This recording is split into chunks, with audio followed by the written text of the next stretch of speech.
खुलुमबाय लोगोफोर दायो आङो दंफैयो चिरां डिस्ट्रिक्ट खयला मैला हाई स्कुल प्लेग्राउन्ड फोथाराव दायो बेयाव बेबायदिनो 7थि बोसोरसालिया जथुमा जागासिनो दङ इउपिपिएल पार्टिनिफ्राय नोंथांमोना दिनैनि भिडिअनि गेजेरजों नुलांजोबगोन मा रोखोम जायो आङो भिडिअनि गेजेरजों देखायलांनो नाजागासिनो दं।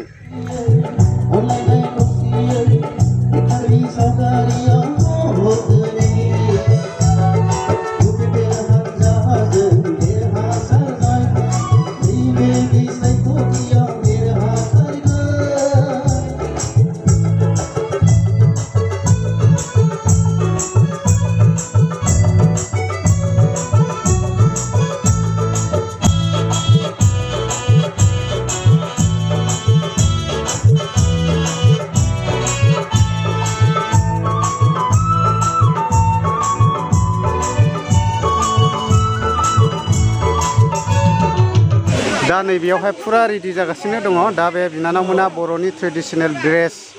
जोंहाय मोसागोन आरो नै फुरानो देलाय नै फुरा देलायगासिनो दंखायो आरो ना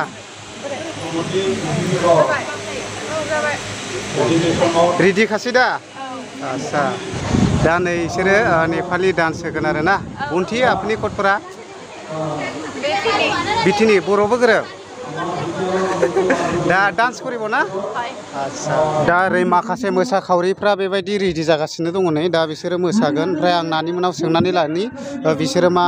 गामिनिफ्राय सफैदों नानि नोंसोरो मा गामिनिफ्राय सफैदों आमथेखा आच्छा दा लायस'नानै फैनायफोरनि थाखाय ओंखाम जाहोनाय जादों नै बेयावहाय संदों खावदों ओमफ्राय नै बेयावहाय राननानै हरदों आरो नै बेदरबो दङ माथो बेदरैलाय मा बयलार नै जानाय लोंनायफ्रा मा रोखोम जाखो आब' माथो बेदर जादों बयलार सुबिदा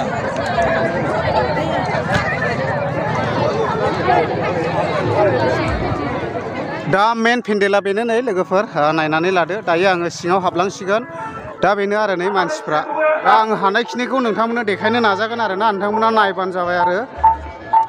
दा जोङो इउटुबारफोर हिसाबै खुनु पार्टि फिलिंस गैया मोनफ्रोमबो दोलोनि मिटिङानो जाया मानो जों एटेन्ड जानानै नोंथांमोननो शेयार खालामनो नाजागोन एबा दिन्थिनो नाजागोन आरो ना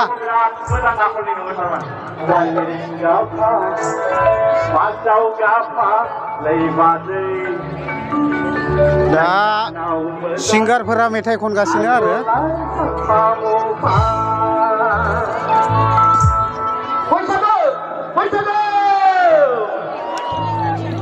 माने बैसागु नांहांहांखाय बैसागुनि लागावबाय आरो एसे लामायाव हगारलाय एसे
दा नै नेपालि डान्स होगासिनो एक्चुअली आङो मेथाइखौ फुल होनो हानाय नंला आरो फुल दिन्थिनो हानाय नंला मानो होनना बुङोब्ला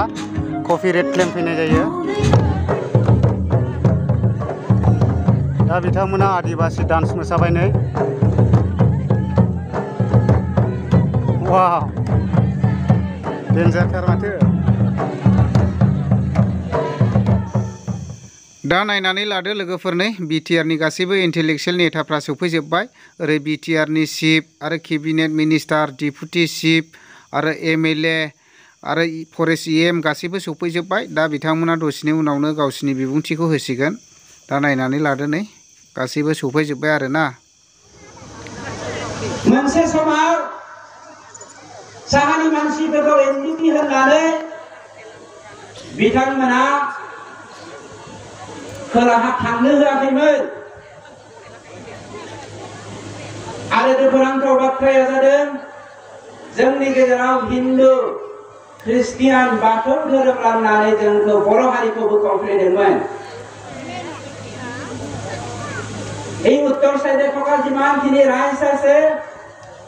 ডিপিএফৰ মানুহে কৈছিলে সিহঁত হ'ল খ্ৰীষ্টিয়ান এনডিপি সাপোৰ্টাৰ आरो मा होनो मिथिबाय चन्दन ब्रह्म बिथांमोना बाथान खुलुमग्रा ओइ साला बाथान खुलुमग्राफोरनो 200 भटखौ मोनो होनोमोन फाग्ला बाथानखौ बि खुलुमबाय मानसिया सोरबा खुलुमा बाथानखौ खुलुमा आरो नायनो जोंनि बाथौफ्रा जौ बथलसेजों बायजायोमोन बायजायो जौ बथलसेजों बायजाया नंगौ जोंनि बर'नि संस्कृतियाव रीति-नीतियाव जौआ नागारहायै मोनसे खोन्दो बे जोंनि हारिमुनि मोनसे खोन्दो बिदि होननानै जोंनि बाथौ धोरोमनि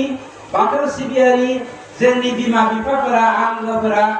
जौजों बायजाग्रा मोनसे धोरोम सिबियारि हारि नङा बिपिएफोर बुंनाय बायदि आरो ब्रह्मखौबा मा बुङोमोनथाय आं खोन्थाला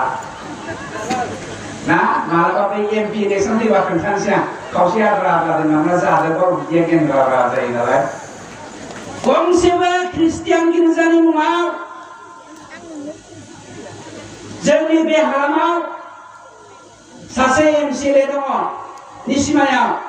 बिथाङा गावनो ख्रिस्टियान आंबो सासे ख्रिस्टियान बिथाङा इएमबो जाबोदों किन्तु नैबे हालामनि ख्रिस्टियान गिर्जा थानाय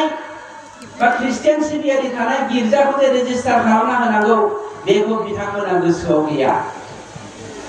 किन्तु जोंनि दिनाव बे थांनाय 2 बोसोराव गोबां गिर्जाफोर जाय गिर्जाफोरखौ जोङो नर्म्स बायदियै बिथांमोननि हाखौ जोङो रेजिस्टार खालामनो हायो बेखौ जोङो खालामनानै होगासिनो दङ आरो नै दाखालिसो नैबेनि एनइएलसि मोनसे मिशननि हाखौ रेजिस्टार खालामनाय प्रसेसआ जानानै थांबाय